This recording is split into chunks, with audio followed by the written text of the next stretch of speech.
Hi guys, in today's tutorial I'll show you how to shoot perfect car videos for speed ramps. I'll be using just my phone, since many of you asked me to show exactly how to shoot handheld with an iPhone or any phone you have. The key to shooting great car videos is to keep the object perfectly centered on the screen while walking toward it, or when moving from left to right. For example, in this case I'll be shooting the car's tail light, and as you can see, I have it perfectly centered on my screen and ready to go. To make this easier, enable the grid lines on your phone like I did, so you can keep everything perfectly centered while shooting. For the best quality and smoothness, I'll be shooting in 4K at 60 frames per second. And if your phone has a wide-angle camera, switch to it. It gives you a more cinematic look and also adds a greater sense of speed to your shots. Once everything's ready, we can start shooting the tail light, keeping it perfectly centered while moving to the left side.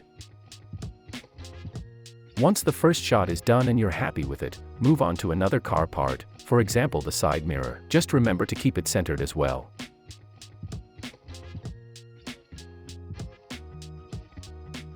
Once you've finished shooting the whole car, we can jump into After Effects and start editing our car video. Here are the two clips from my phone, and I'll drop them into the AE project panel. Next, grab one of the clips and drag it onto the new composition icon. Now we can start stabilizing the footage and speed ramping them. But first, I'll trim the beginning and end of the clip. Let's say I want the video to start here. Press Alt plus opening bracket to trim it. Then scroll forward and cut the ending as well. Press Alt plus closing bracket to trim it. Once that's done, the next step is to stabilize the footage using Warp Stabilizer to remove any jitters. Even if you shot with a gimbal, it's a good idea to apply Warp Stabilizer for extra smoothness. I'll set the smoothness to 25% and wait for it to finish.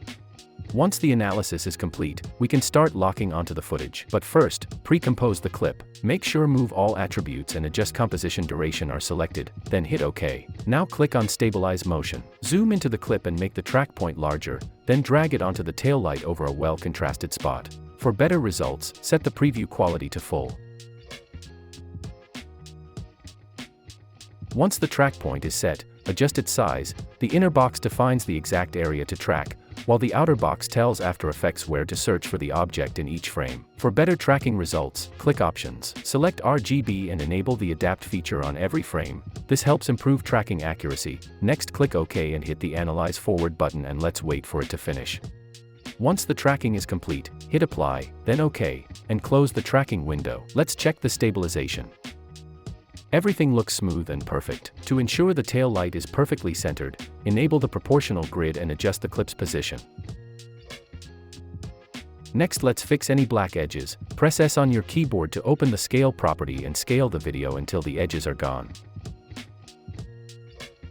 Great, now the clip is fully stabilized, locked, and ready for the next step, speed ramping. First, pre-compose the clip, otherwise you won't be able to enable time remap, since stabilize motion and time remap don't work together. Make sure Move All Attributes and Adjust Composition Duration are selected, then hit OK. Now right-click on the clip, go to Time, and select Enable Time Remapping. Since we've already trimmed the beginning and end, we don't need to adjust the timing. But if you want to change the start or end of the clip, you can do so by moving the time remap timing forward or backward. Once everything is set, scroll forward to where the music beat drops. Let's say it's here and move the second keyframe to that point to speed up the video. Next, trim the rest of the clip. Select both time remap keyframes and press F9 to ease them. Then go to the graph editor, right-click, select Edit Value Graph and create a smooth curve.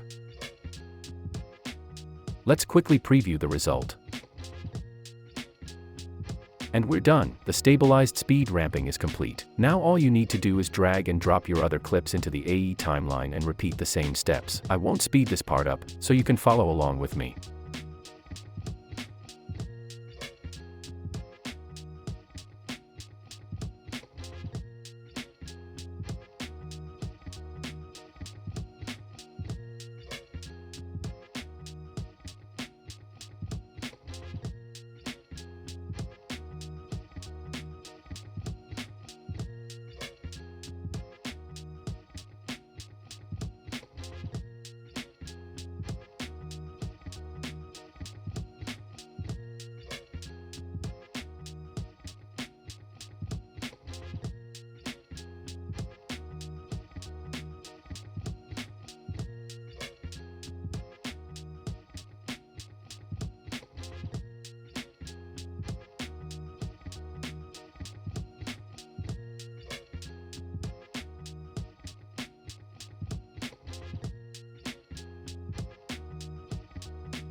The stabilized speed ramping is complete, but we're not finished yet. To get a better result, the first thing to do after stabilizing and speed ramping is to apply motion blur. I'll be using the paid RSMB Pro, which adds smooth, realistic blur to fast-moving objects and makes the footage look much more natural. If you don't have RSMB Pro, you can use the free alternative, CC Force Motion Blur, which works really well too. And of course, at the end we can add shakes to our speed ramps to make them even better. I'll be using one from my Shakes pack. You can get the AM Film Shakes pack from the link in the description. It includes 16 advanced shakes to enhance your edits. Once you've finished all these steps, it's essential to enable frame blending on your speed ramped clips. Frame blending helps create smoother motion between frames, making fast movements look more natural. You can't enable it on a pre-composed layer, so double-click the pre-comp until you reach the original clips, enable frame blending, and we're done. Hope you found this video helpful. Thanks for watching, and if you enjoyed it, please give it a like.